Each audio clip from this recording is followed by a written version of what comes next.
हम इस टॉपिक को पढ़ने के लिए हम सबसे पहले इस टॉपिक में पढ़ेंगे कंडीशंस। कैपिटल गेन कब कंप्यूट करना है, सबसे पहले हम उसका कंडीशंस पढ़ेंगे। Second, types of capital gain, कितने तरीके के कैपिटल गेन होते हैं। तो कहीं ना कहीं सिंस हमने इतने सारे टॉपिक पढ़े हैं तो वो टाइप ऑफ कैपिटल गेन हमें इनडायरेक्टली पता ही चल गया है। दो ही तरीके का कैपिटल गेन होता है, एक शॉर्ट टर्म कैपिटल गेन और एक लॉन्ग टर्म कैपिटल गेन।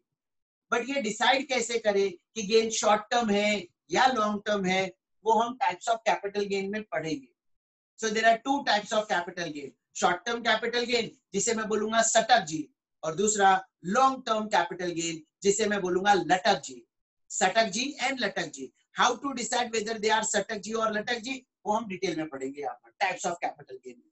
उसके बाद हम थर्ड पार्ट पढ़ेंगे,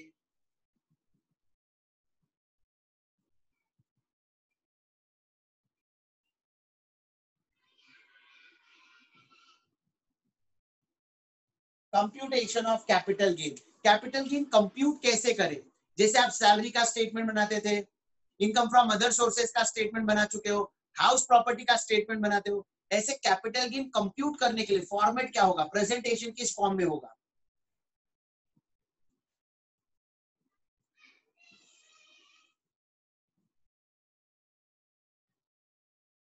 after that we will start with the problems, some कैसे सॉल्व करना है, ये सब तो थियरी का पार्ट होगा। कंडीशंस क्या है, टाइप्स ऑफ कैपिटल गेन क्या है, कंप्यूटेशन कैसे करना है।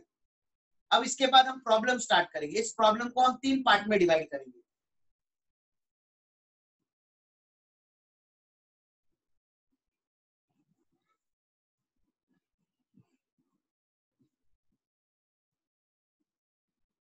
तो सबसे पहले हम बेसिक लेवल के सम सॉल्व करेंगे, बेसिक प्रॉब्लम्स, जिससे कॉन्सेप्ट समझता जाए, जिसे हम सेरेक में पढ़ेंगे, SEREC2, सेरेक या सरक पढ़ो जैसा आप कंफर्टेबल हो, आइदर सेरेक और सरक, बेसिक प्रॉब्लम।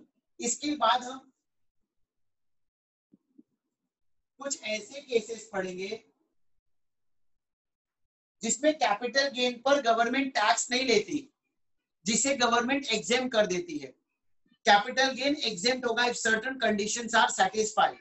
तो वो कौन कौन से केसेस हैं यहाँ पर पढ़ेंगे, section 54, section 54B, 54D, 54F, 54EC, 54EE, total 6 sections हैं एग्जेम्पशंस के। और भी 3 सेक्शंस हैं, 54G, 54GA, 54GB। बट ये 3 सेक्शन सीए फाइनल लेवल पर शिफ्ट कर दिया गया है। पहले ये 3 सेक्शन भी इंटरमीडिएट लेवल पर था, बट अब उसे प्रॉब्लम को फाइनल लेवल पर ट्रांसफर कर दिया गया है। तो इंटरमीडिएट लेवल हमें सिर्फ ये 6 क्वेश्चन, 6 सेक्शंस पढ़ने, 54, 54B, 54D, 54F, 54EC and 54EE।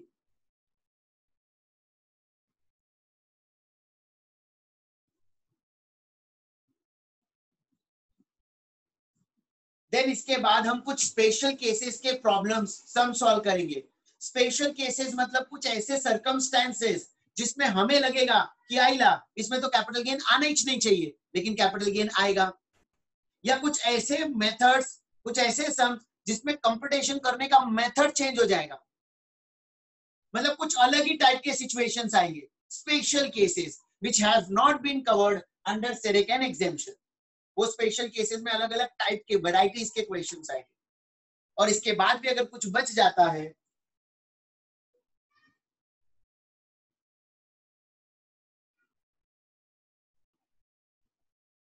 तो उसे हम as a fifth other points में कवर कर लेंगे।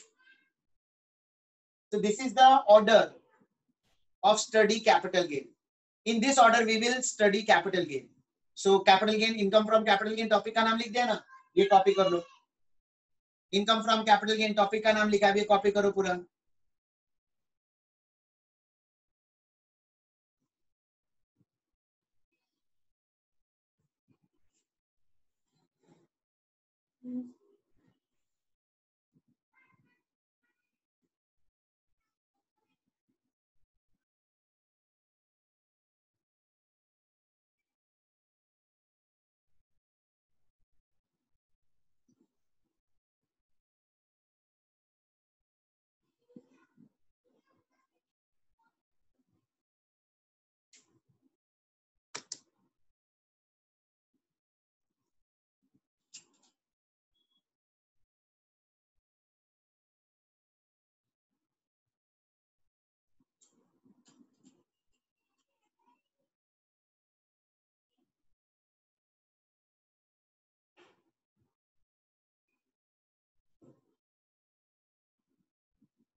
Heading the first conditions.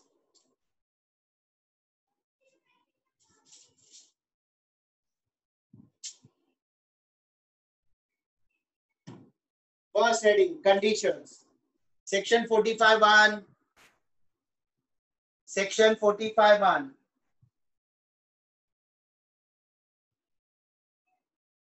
Underline करके बच्चा लोग नेक्स्ट लाइन में लिखो.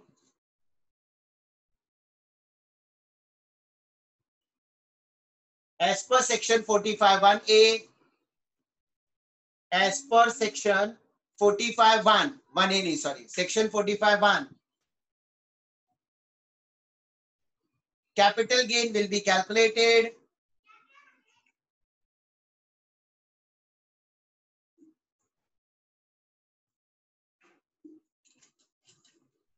if following two conditions are satisfied. If following two conditions are satisfied.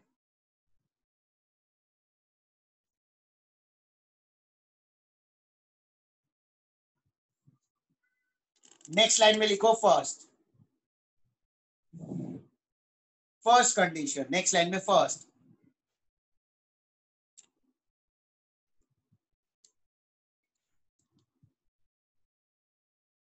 There should be a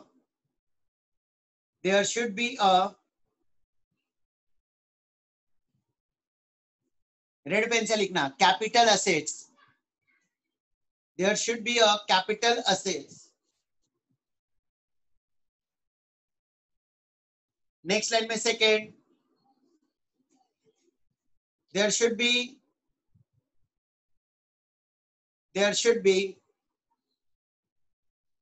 red pen, transfer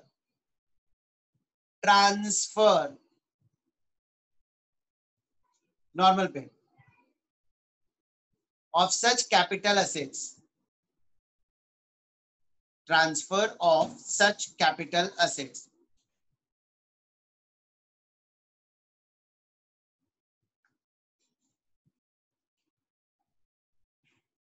now अब हम सबसे पहले पढ़ने जा रहे हैं कैपिटल एसेट्स मतलब क्या. एक लाइन छोड़कर हेडिंग दो, capital assets. Capital assets, capital assets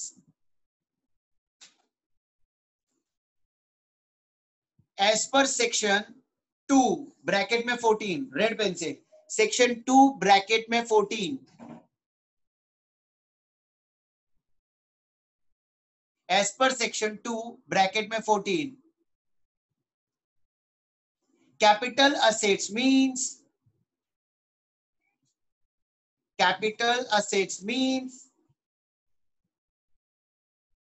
assets of every kind,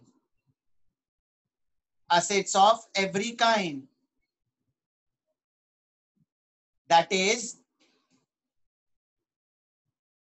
movable or immovable, tangible or intangible, movable or immovable, tangible or intangible, but does not include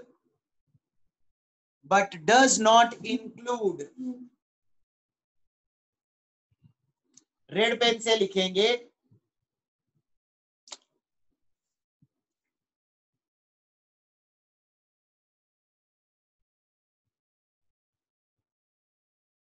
Mrs. GS, does not include MRS.G2S, does not include Mrs. GS.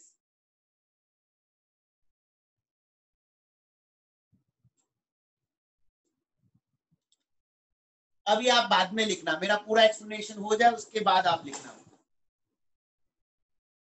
ना capital assets मतलब क्या. तो government कहती है capital assets मतलब वो सारे assets जो काइंड में है, वो मूवेबल नेचर के भी हो सकते हैं, वो इमूवेबल नेचर के भी हो सकते हैं, वो टैंजिबल भी हो सकते हैं, वो इनटैंजिबल भी हो सकते हैं. मतलब इनडायरेक्टली गवर्नमेंट ने सारे असेट्स को कैपिटल असेट्स माना है, इनडायरेक्टली गवर्नमेंट ने सारे असेट्स को कैपिटल असेट्स माना है. मूवेबल, इमूवेबल, टैंजिबल, इनटैंजिबल, लेकिन कुछ असेट्स को गवर्नमेंट कैपिटल असेट्स कंसीडर नहीं करती। जिसका मिस आउट हुआ है, डोंट वरी, मैं अभी एक्सप्लेनेशन स्टार्ट किया हूं, लिखने का काम आप बाद में भी कर सकते हो। जिसका मिस आउट हुआ है, डोंट वरी। सो गवर्नमेंट ने सेक्शन 214 में बोला है कि कैपिटल असेट्स मतलब हर एक काइंड वाला असेट्स, वो मूवेबल नेचर का भी हो सकता है, वो इमूवेबल भी हो सकता है, वो टैंजिबल भी हो सकता है, वो इनटैंजिबल भी हो सकता है, मतलब इनडायरेक्टली सारे एसेट्स को कवर कर लिया। कैपिटल गेन कब आता है? जब आप कोई कैपिटल एसेट्स बेचोगे। अगर आपने कैपिटल एसेट्स नहीं बेचा तो कैपिटल गेन नहीं आएगा। कैपिटल एसेट्स मतलब क्या? Assets of every kind. लेकिन कुछ असेट्स को गवर्नमेंट कैपिटल एसेट्स कंसीडर नहीं करती। कुछ असेट्स को गवर्नमेंट कैपिटल एसेट्स कंसीडर नहीं करती। They are Mrs GS. मतलब अगर मैंने मिसेस जीएस बेचा, MRS.G2S इसे बेचा, तो कैपिटल गेन नहीं आएगा। इसके अलावा कोई दूसरा असेट्स बेचूंगा तो कैपिटल गेन आएगा। मिसेस जीएस का फुल फॉर्म क्या है? M, movable personal assets.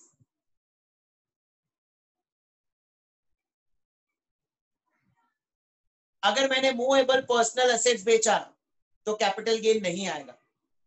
Movable personal assets मतलब बच्चा लोग घर में टीवी है, दैट इज मूवेबल, और वो आपका खुद का है, पर्सनल है। घर में फ्रिज है, वॉशिंग मशीन है, एसी है, कार है, ये सब मूवेबल पर्सनल असेट्स है।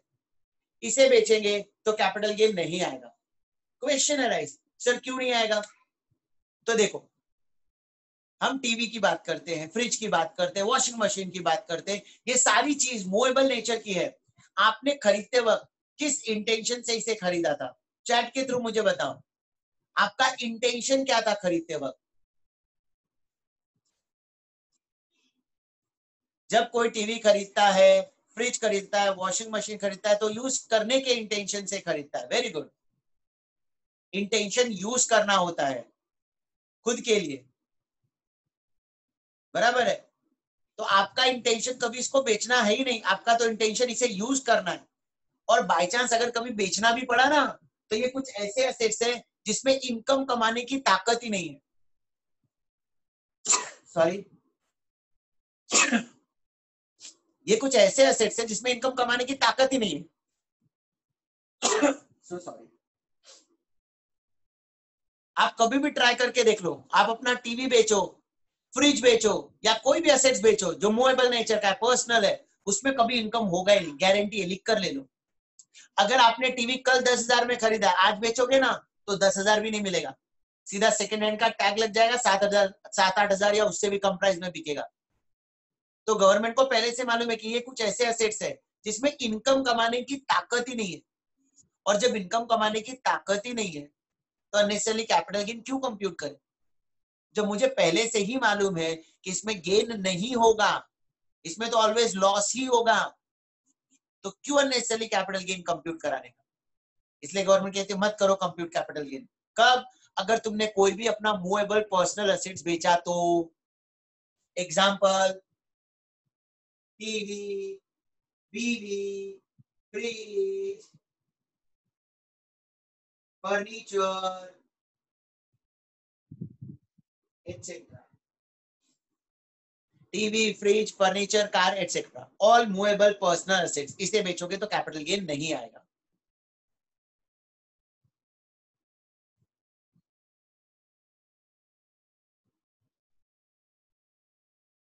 Are, rural agricultural land in India.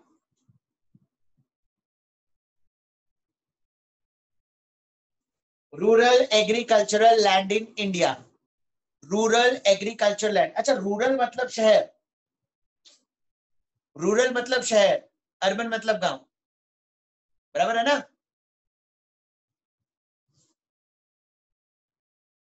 कौन है यस सर बोलता है? रूरल मतलब, रूरल मतलब गांव, और अर्बन मतलब शहर। ठीक है, तो अगर अगर हाँ गांव में कोई एग्रीकल्चरल लैंड है, गांव में, हाँ गांव में रूरल मतलब गांव, अगर आपका कोई एग्रीकल्चरल लैंड है गांव में और उसे बेचोगे ना, उसे बेचोगे तो कैपिटल गेन नहीं आएगा, ऐसा सिखा रहा हूं मैं। क्वेश्चन अराइज क्यों भाई? लैंड तो एक ऐसी चीज है जिसकी वैल्यू डे बाय डे बढ़ती जा रही है, फिर वो शहर में हो गांव में हो, प्लॉट की वैल्यू डे बाय डे बढ़ती जा रही है। तो फिर इसमें इनकम कमाने की तो भरकर ताकत है, हाँ बहुत ज्यादा इनकम कमा सकते हो इसे बेचकर। तो क्यों इसके बेचने पर कैपिटल गेन नहीं आता? तो यहाँ पर ना गवर्नमेंट का माइंडसेट कुछ और है, गवर्नमेंट का थॉट प्रोसेस कुछ और है। गवर्नमेंट का थॉट प्रोसेस क्या, आप वो समझो। गवर्नमेंट का यहाँ पर थॉट प्रोसेस क्या, आप वो समझो, ध्यान से समझना और सोचकर जवाब देना। आप लोगों में से ऐसे कितने स्टूडेंट है जिसके पेरेंट्स के नाम पर गांव में खेत है? चैट के थ्रू बताओ।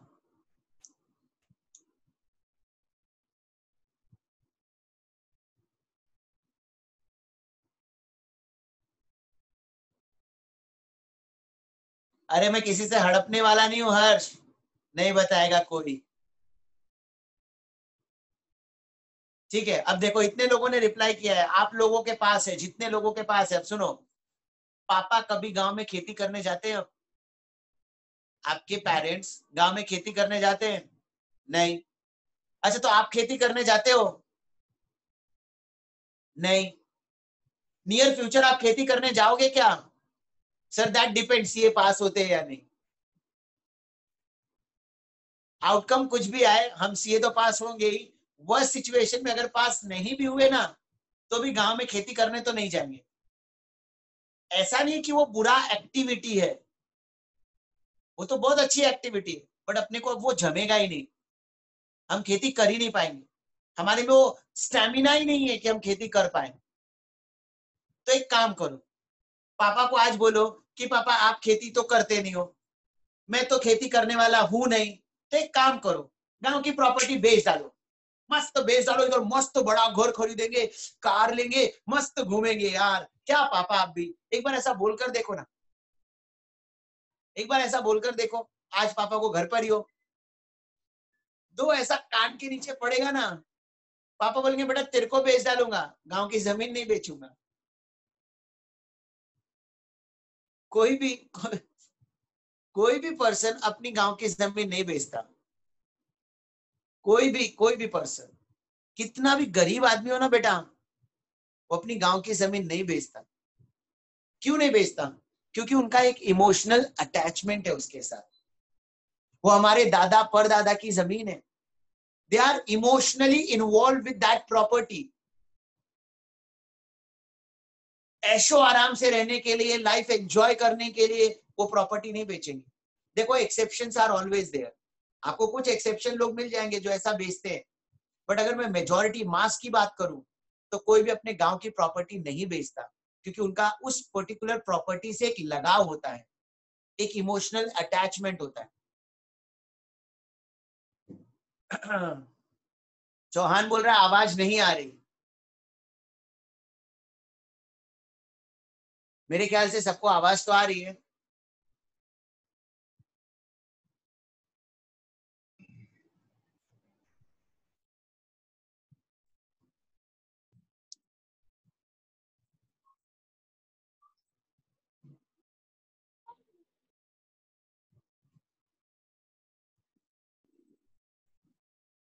चलो ठीक है ठीक है, ओके ध्यान दो अभी इधर, एक सेकेंड। हाँ यस, सो हमारे पेरेंट्स इस प्रॉपर्टी से इतना ज्यादा इमोशनली अटैच होते हैं ना कि वो ये प्रॉपर्टी नहीं बेचेंगे।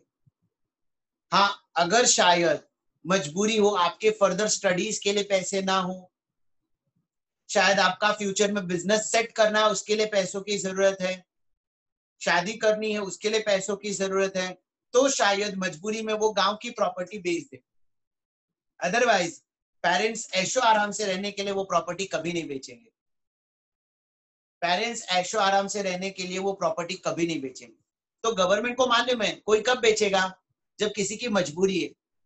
और अगर किसी ने मजबूरी में अपना एग्रीकल्चर लैंड बेचा तो किसी की मजबूरी का फायदा नहीं उठाने का, हेंस हम कैपिटल गेन कंप्यूट नहीं करेंगे, hence capital gain will not be calculated. Government कहती जाओ रूरल एग्रीकल्चर लैंड कभी बेच भी दिया ना तो हम कैपिटल गेन कंप्यूट नहीं करेंगे। आप एक्चुअली गांव कभी जाते हो तो आप ऑब्जर्व करना, 10 साल पहले जो जिधर रहता था वो आज भी उधर ही है, 20 साल पहले, 25 साल पहले, अभी तो तुम्हारी उम्र उससे ज्यादा हुई नहीं होगी, तो तुम जब से बचपन से अब तक देख रहे हो, वो लोग जो बचपन में आप जिनको जहां पर देखते थे आज भी उनका प्लॉट वहीं पर है। क्यों? क्योंकि कोई गांव का प्लॉट बेचता ही नहीं है। बहुत एक्सेप्शनल केसेस में आपको दिखाई देगा कि किसी ने अपना प्लॉट बेच दिया। लेकिन अगर मैं बॉम्बे की बात करूं तो हर साल, हर 10 साल, 5 साल में तुम देखते हो लोग अपना जगह चेंज करते रहते हैं। यहाँ पर कोई इमोशनली इन्वॉल्व नहीं है, लेकिन गांव की प्रॉपर्टी के साथ लोगों का बहुत ज्यादा इमोशनल अटैचमेंट है। Is it clear? Write down, पहले इतना लिख लो।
सर आपका माइक ऑफ है।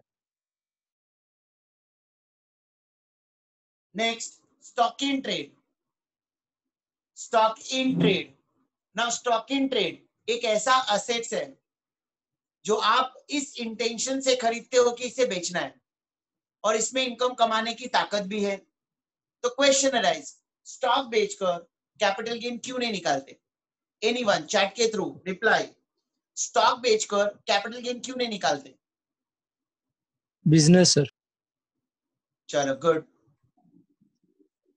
स्टॉक बेचकर बिजनेस इनकम होता है, और सिंस एक इनकम एक हेड में रिकॉर्ड कर दिया है तो वो इनकम हम दूसरे हेड में रिकॉर्ड नहीं कर सकते। तो जब भी एग्जाम में ऐसा समय है ना स्टॉक बेचा, तो माइंड में ऐसा नहीं आना चाहिए कि कैपिटल गेन आएगा। स्टॉक बेचा तो बिजनेस इनकम आएगा, पीजीबीपी वाला इनकम आएगा, पीजीबीपी। Is it clear? तो स्टॉक बेचने पर कैपिटल गेन नहीं आएगा। Next,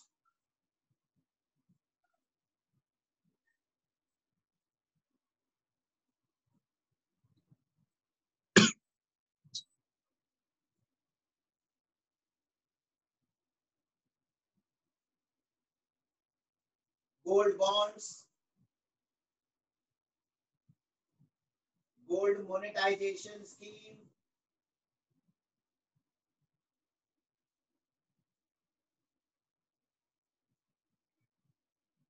and special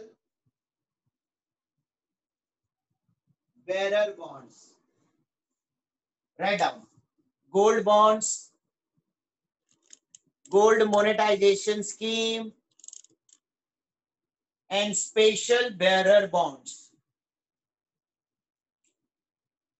Gold bonds, gold monetization scheme, and third, special bearer bonds.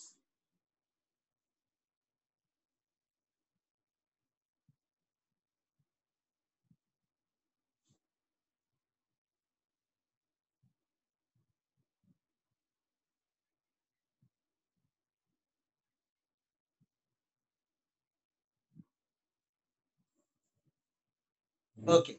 Now question arise. Gold bond, gold monetization scheme और special bearer bonds पर capital gain क्यों नहीं आता? तो देखो बच्चा लोग, ये कुछ ऐसे एसेट्स है which are issued by government.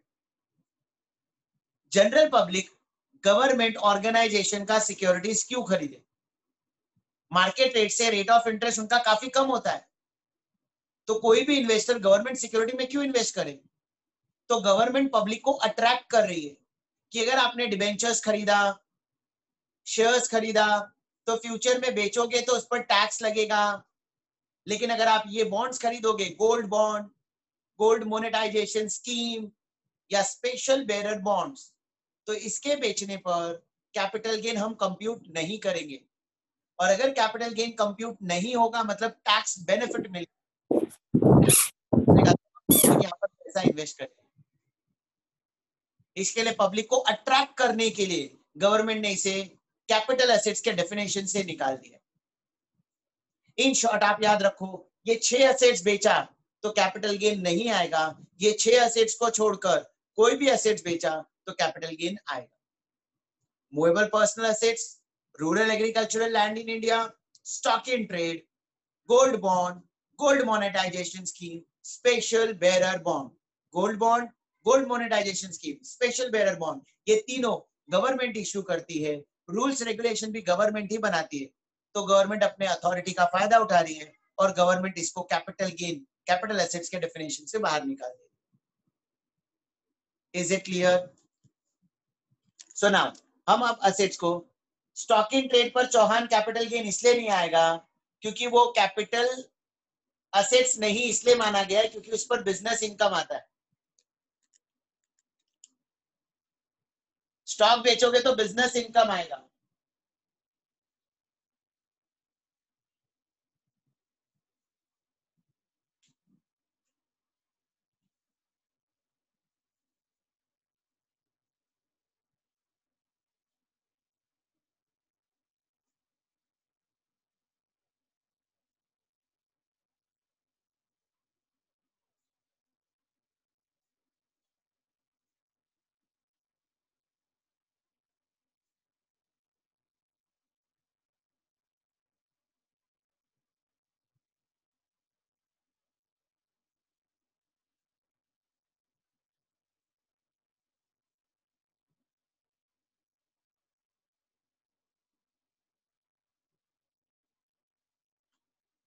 सुनाओ, अब असेट्स आएगा ना, तो असेट्स दो तरीके से हमने डिवाइड कर दिया.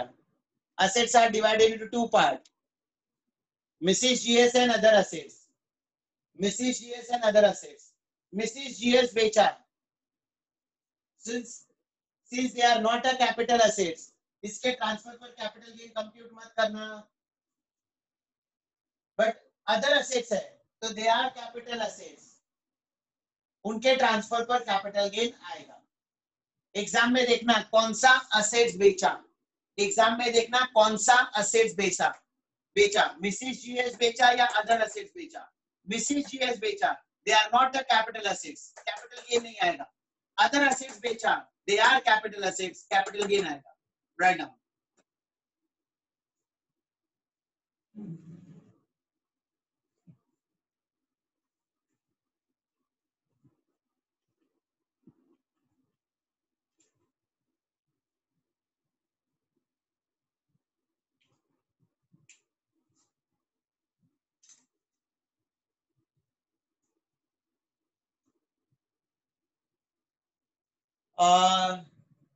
अभी किसी ने क्वेश्चन पूछा सर अगर ऑफिस का फर्नीचर सेल किया तो, ऑफिस का फर्नीचर सेल किया तो कैपिटल गेन आएगा बेटा. अर्बन में एग्रीकल्चर लैंड है तो कैपिटल गेन आएगा. स्पेशल बेरर बॉन्ड क्या होता है बेटा? Special bearer bond is one type of bond which is issued by government. जैसे गवर्नमेंट की सिक्योरिटीज होती है, ऐसे ये एक बॉन्ड का नाम है जो गवर्नमेंट मार्केट में इश्यू करती है. अगर आपने ये बॉन्ड खरीदा तो इसके बेचते वक्त कैपिटल गेन नहीं आएगा.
विशाल क्वेश्चन पूछो अनम्यूट करके।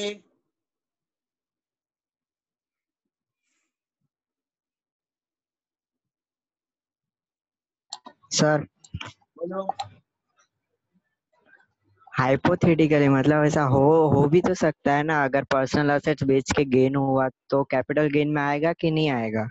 कोई भी पर्सनल असेट्स बेचेंगे तो कैपिटल गेन नहीं आएगा, कुछ एक्सेप्शन है जो अभी मैं लिखाने जा रहा हूँ।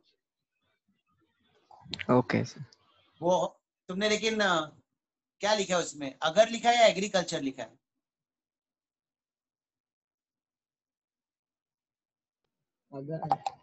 अगर ओके।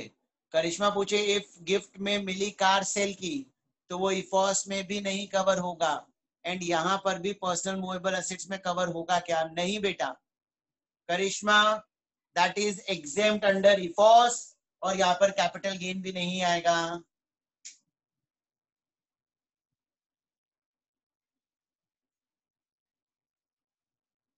शेयर्स पर गिफ्ट दिया एंड उसको सेल किया, तो तुमने अगर किसी को शेयर गिफ्ट किया तो कैपिटल गेन नहीं आएगा, लेकिन अगर उसने शेयर्स बेच दिया तो उसकी बुक में कैपिटल गेन आएगा। चलो राइट डाउन नोट। हाँ लिखा रहा हूं मैं अभी, चौहान उसी पॉइंट पर आ रहा हूं। Write down note.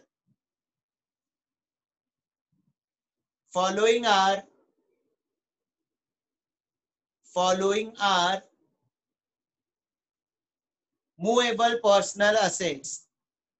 Following are movable personal assets.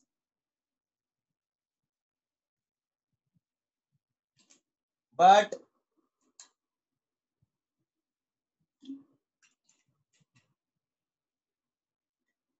on transfer of following assets,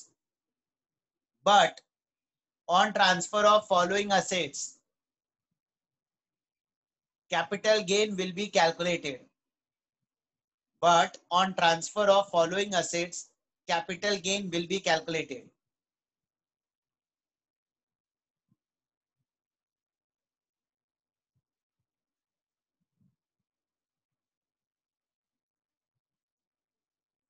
देखो अब मैंने क्या लिखा है कि following are movable personal assets,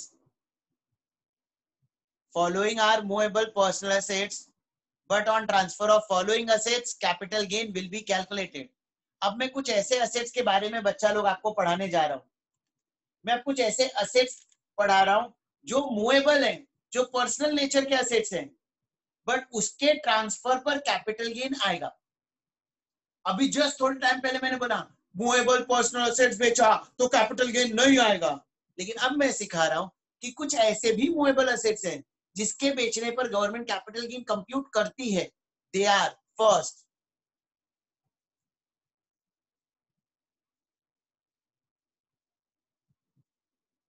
jewellery. Jewellery एक ऐसा मूवेबल असेट्स है जिसमें इनकम कमाने की ताकत है, और इनफैक्ट लोग यहाँ पर पैसा इन्वेस्ट भी करते हैं with the intention to generate income. Double फायदा। हाँ क्या डबल फायदा? वाइफ को दे दो ज्वेलरी, वाइफ भी खुश, फ्यूचर में जरूरत है तो ज्वेलरी बेच दो। मतलब ऐसा प्लानिंग कर सकते हैं लोग ना। तो पहला ज्वेलरी, सो ज्वेलरी के बेचने पर गवर्नमेंट कहती है कैपिटल गेन आएगा क्योंकि इसमें इनकम कमाने की ताकत है।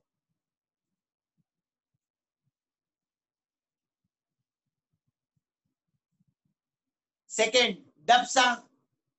डबसा drawings, painting, sculpture, any work of art. Drawings, painting, sculpture, any work of art. Drawing painting का मीनिंग आपको मालूम है। स्कल्पचर मतलब पुरानी मूर्तियां, and any work of art, any work of art. अब ये जो ड्राइंग पेंटिंग है ना बच्चा लोग, मैं ड्राइंग पेंटिंग्स की बात कर रहा हूं, मतलब हम जो ड्राइंग पेंटिंग बनाते हैं उसकी बात नहीं कर रहे हम। मैं हुसैन की पेंटिंग की बात कर रहे हैं। उसकी एक एक पेंटिंग लाखों में बिकती है और लोग पैसा इन्वेस्ट करते हैं उसकी पेंटिंग में, और ये जितनी पुरानी होती जाएगी ना इसकी वैल्यू बढ़ती जाती है। हम जो ड्राइंग बना रहे हैं उसके बारे में मत सोचना यार, अपनी पेंटिंग अपनी ड्राइंग तो मजनू भाई जैसी होती है, बराबर है, घोड़े के ऊपर गधा बैठा होता है, अपने पॉइंट ऑफ व्यू से मत सोचो यार। लेकिन अदरवाइज अगर मैं ड्राइंग पेंटिंग की बात करूं तो वो ड्राइंग पेंटिंग लोग खरीदते, लोग घर की सजावट के लिए ड्राइंग पेंटिंग लेते हैं। स्कल्पचर, पुरानी मूर्तियां, ये जितनी पुरानी होती जाएगी ना, इसकी वैल्यू उतनी बढ़ती जाएगी। तो गवर्नमेंट के लिए अगर आपने ड्राइंग्स बेचा, पेंटिंग बेचा, स्कल्पचर बेचा या कोई वर्क ऑफ आर्ट बेचा तो कैपिटल गेन आएगा, even they are movable personal assets.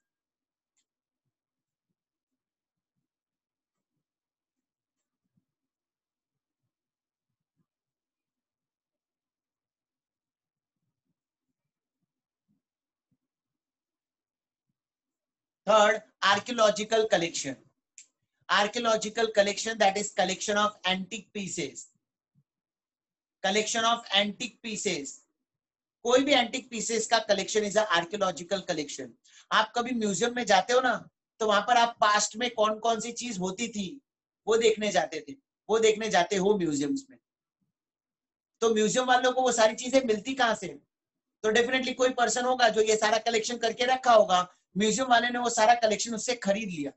तो जिसने अपना कलेक्शन बेचा, जिसने अपना कलेक्शन बेचा, उसकी बुक में कैपिटल गेन आएगा। आर्कियोलॉजिकल कलेक्शन मतलब ऐसा सिंपल याद रखो, ऐसी कोई भी कलेक्शन जो डे टू डे लाइफ में अब देखने को नहीं मिलती। Collection of antique pieces, simple, like prime vision has collection of so many antique pieces. आप सब प्राइम विजन का कलेक्शन हो, collection of antique pieces, write down.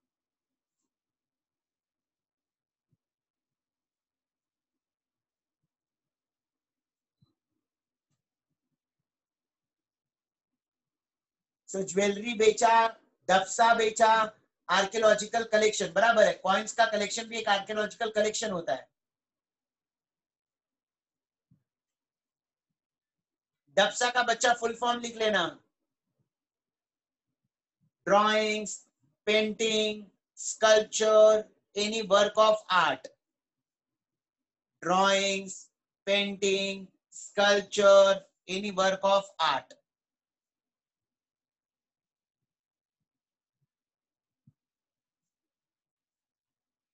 Full form लिख लेना, drawings, painting, sculpture, any work of art.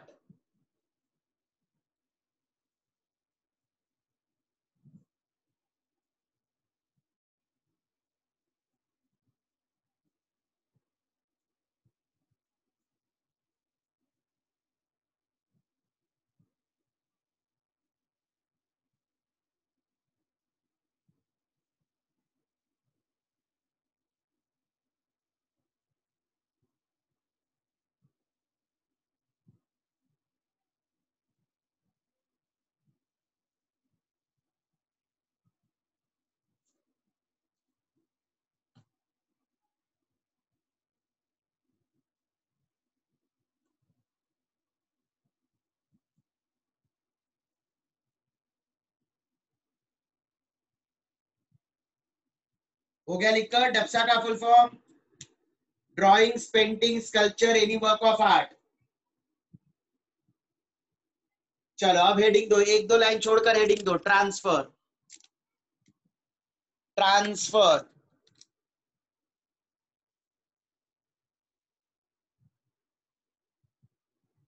Transfer, underline करके next line में लिखो, transfer means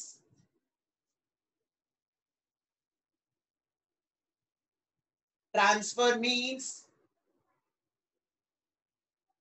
change in the ownership of capital assets. Transfer means change in the ownership of capital assets.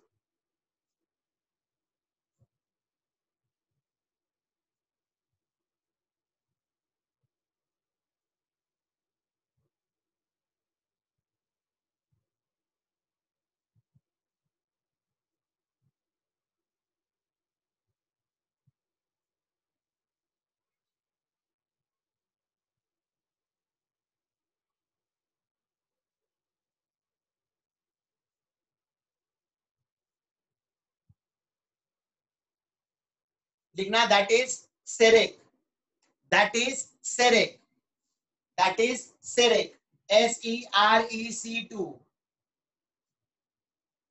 Suraj, ownership of capital assets, ownership of capital assets, change in the ownership of capital assets.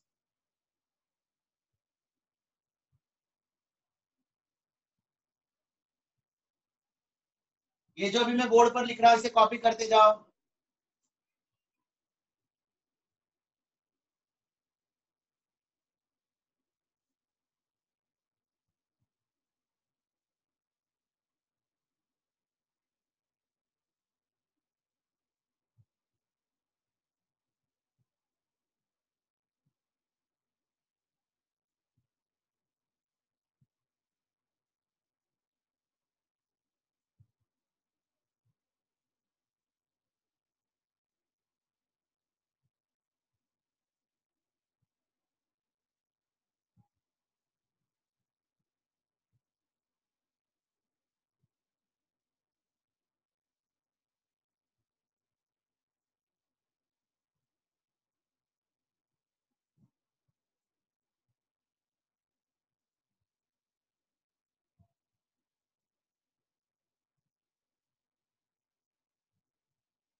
Write down. Select. Sale of capital assets. Exchange of capital assets. Relinquishment of capital assets.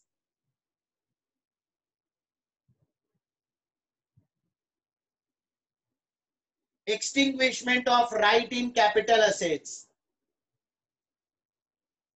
Compulsory acquisition of capital assets by government.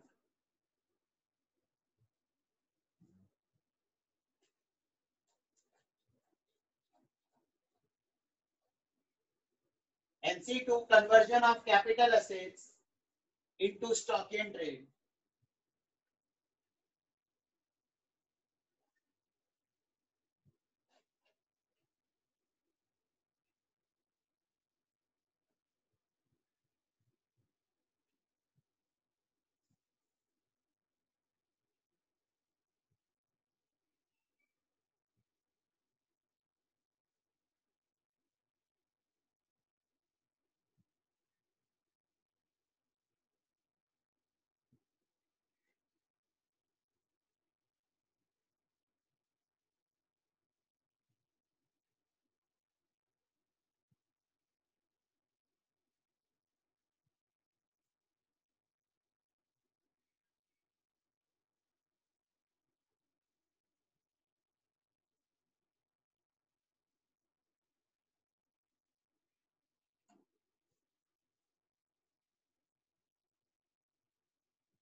ये सबका meaning मैं आपको detail में explain करूंगा जब मैं आपको problems कराऊंगा।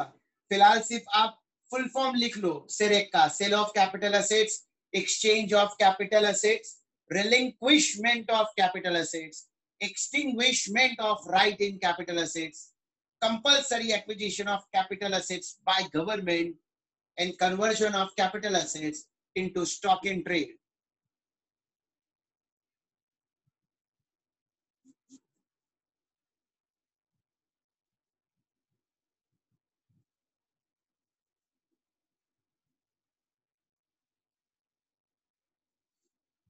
चलो कॉपी हो गया।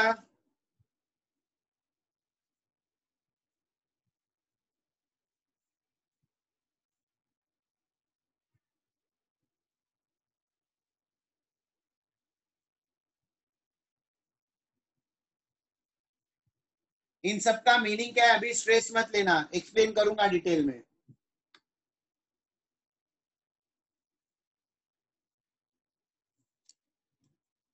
चलो अब आगे नया डेफिनेशन, आगे बढ़ते हैं।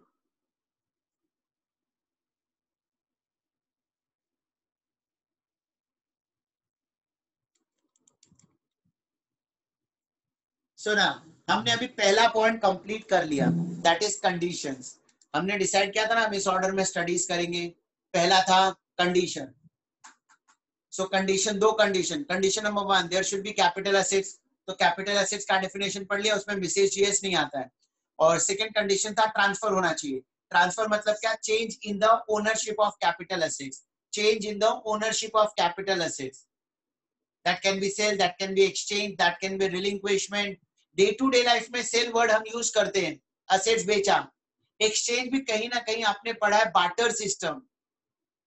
लेकिन रिलिंक्विशमेंट क्या होता है, एक्सटिंग्विशमेंट क्या होता है, कंपलसरी एक्विजिशन, कन्वर्जन, ये सब क्या है, ये भी प्रैक्टिकली बताना प्रॉब्लम पॉसिबल नहीं है। जब मैं ये स्टार्ट करूंगा ना प्रॉब्लम्स, तो प्रॉब्लम्स का ए पार्ट सेरेक, तभी मैं डिटेल में एक्सप्लेन करूंगा। देखो ना यहाँ पर डिटेल में करेंगे हम प्रॉब्लम्स में, हर एक चीज को डिटेल में डिफाइन करूंगा और फिर उससे रिलेटेड सम सॉल्व करेंगे।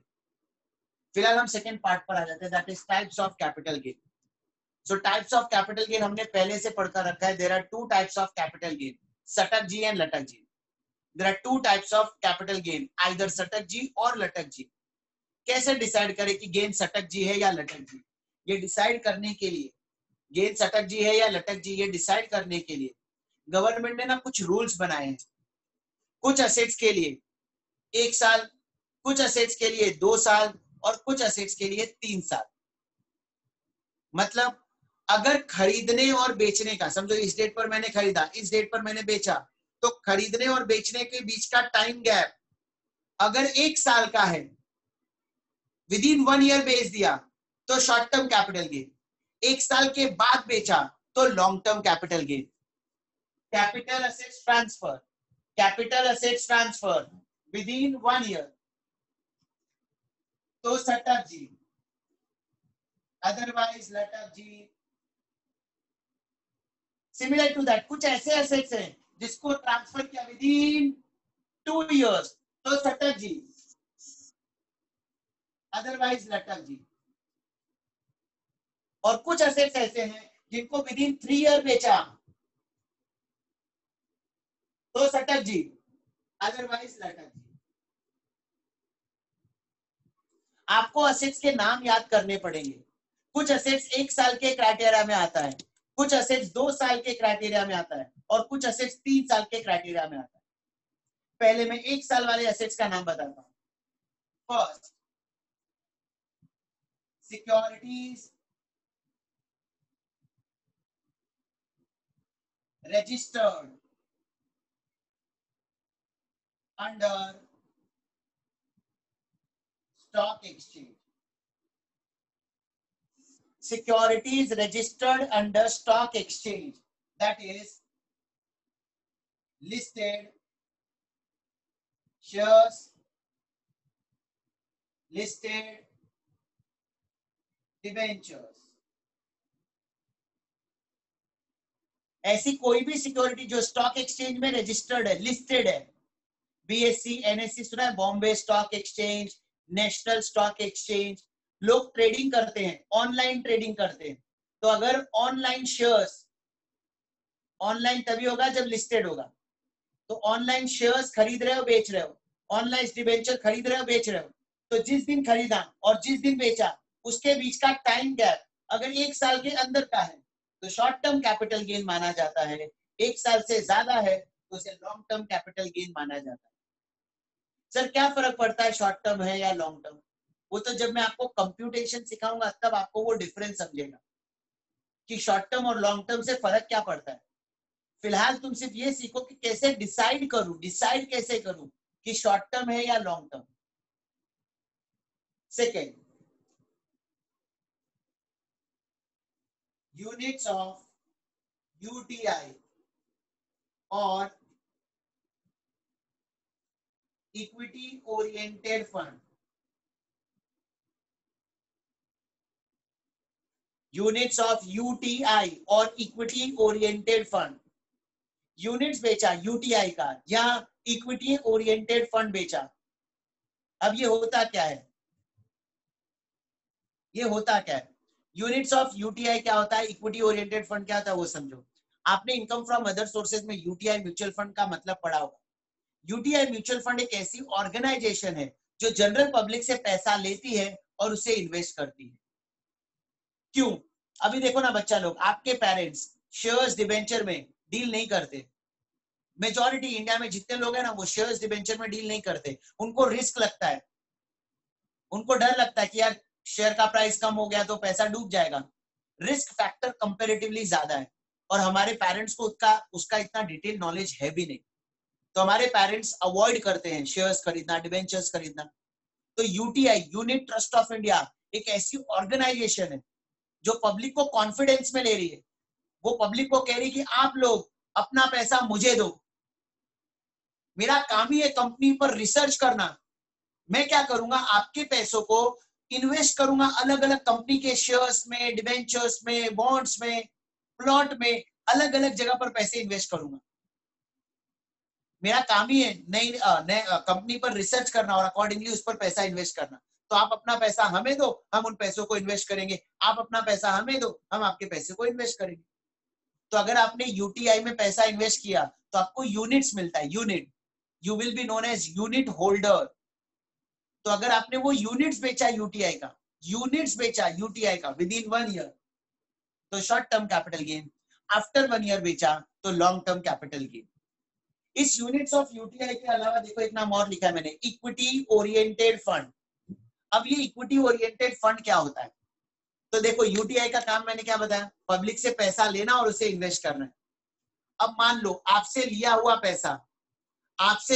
पैसा मेजर अमाउंट 65% और मोर अमाउंट इज इन्वेस्टेड, 65% या उससे ज्यादा इन्वेस्ट किया इक्विटी शेयर्स में, तो ऐसे फंड को इक्विटी ओरिएंटेड फंड कहते हैं।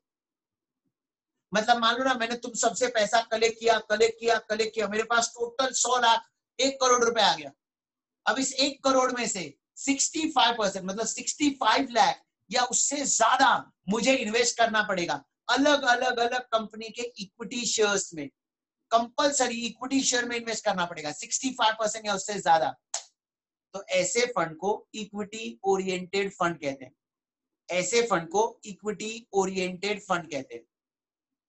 तो आपने अगर यूनिट्स ऑफ यूटीआई बेचा या इक्विटी ओरिएंटेड फंड बेचा विद इन 1 ईयर तो सटक जी, अदरवाइज लटक जी। विद इन 1 ईयर बेचा तो सटक जी, अदरवाइज लटक जी। मेरा पूरा एक्सप्लेनेशन खत्म हो जाएगा, उसके बाद ही मैं आपके सारे क्वेश्चन का आंसर दूंगा। Next, securities registered under stock exchange, that is listed share, listed debenture. Stock exchange में जितने भी शेयर्स, डिबेंचर, बॉन्ड्स वगैरह लिस्टेड है वो सब units of UTI and equity oriented fund. And third,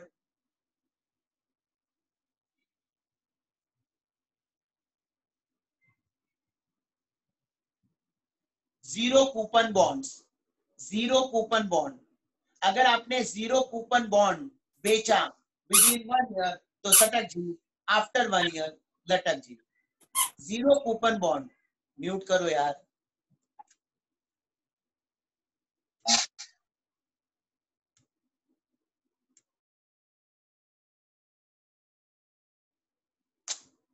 अगर आपने जीरो कूपन बॉन्ड मतलब एक ऐसा bond which are issued at a discount, they are matured at face value.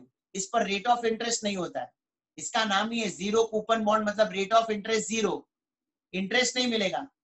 तो सर कोई इन्वेस्ट क्यों करेगा? हाँ, तो ये बॉन्ड ऐसा होता है जो डिस्काउंट पर इशू होता है और फेस वैल्यू पर मैच्योर होता है।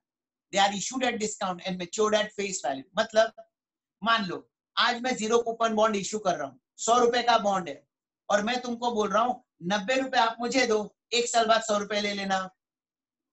90 रुपए आज आप मुझे दो, 1 साल बाद 100 रुपए ले लेना। तो आज आपने मुझे 90 रुपए दिया, 1 साल बाद बॉन्ड रिडीम हो गया 100 रुपए में, तो आपको इनकम हुआ 10 रुपए का।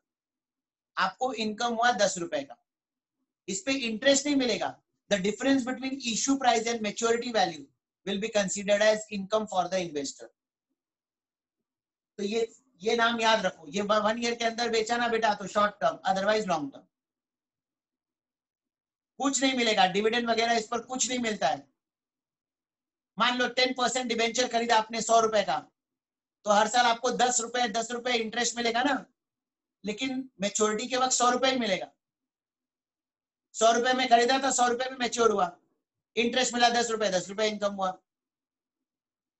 ये ऐसा बॉन्ड है जो डिस्काउंट पर इश्यू होता है और मैच्योर्ड फेस वैल्यू पर होता है। मैच्योर्ड मतलब रिडीम, तो difference between maturity amount and the purchase price for the investor will be considered as income.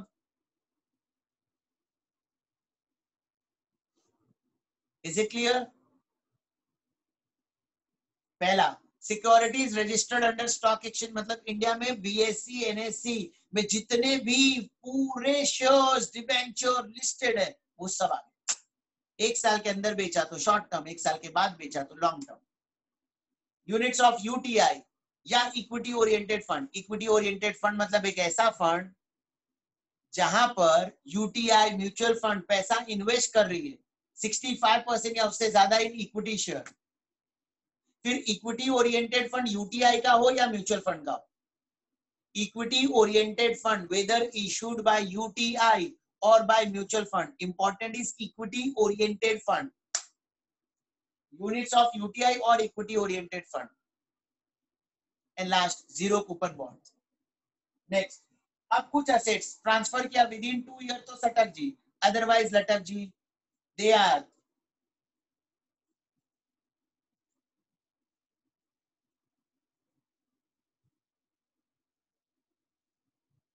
Immovable property, land building बेचोगे ना विद इन 2 ईयर तो शॉर्ट टर्म कैपिटल गेन, 2 साल के बाद बेचोगे तो long term capital gain.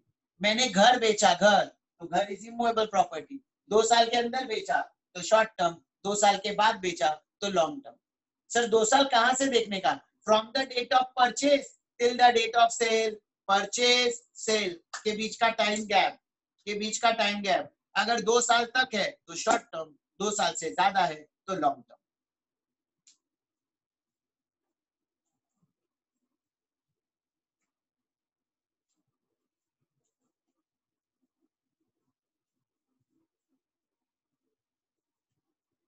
Unlisted shares, unlisted share, listed share मतलब which are registered under stock exchange, unlisted share मतलब ऐसे share which are not registered under stock exchange, which are not registered under stock exchange.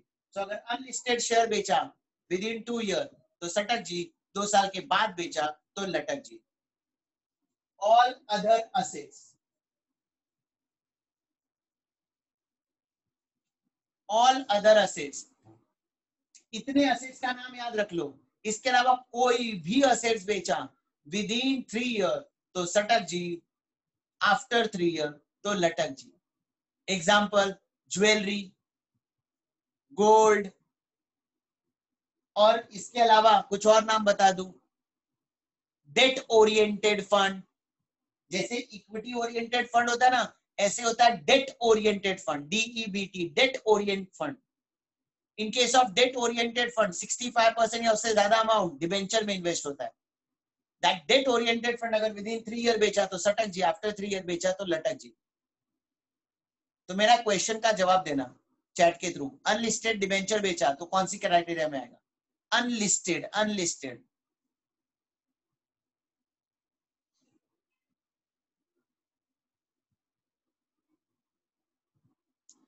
Unlisted बेचा तो 3 साल में आएगा।